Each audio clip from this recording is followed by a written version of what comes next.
ସକାଳୁ କାମଧନ୍ଦା ସାରି ଗାଧୋଇ ପାଧୋଇ ଆସି ବିସ୍କୁଟ୍ ଖଣ୍ଡେ ଖାଇଥିଲି। ହେଲେ କାହାର ନଜର ଲାଗିଲା କେଜାଣି ମୋ ବିସ୍କୁଟ୍ ବି ଗଳି ପଡ଼ୁଥିଲା ଖାଲି।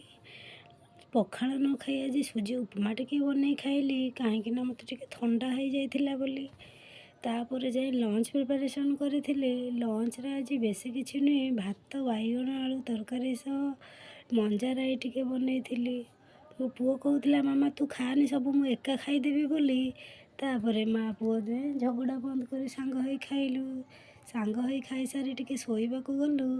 ଆଜି ଡିନରରେ ବେଶୀ କିଛି ନୁହେଁ, ଦିନର ବାଇଗଣ ଆଳୁ ତରକାରୀ ସହ ସରୁ ଚକୁଳି ଟିକେ ବନେଇଥିଲି।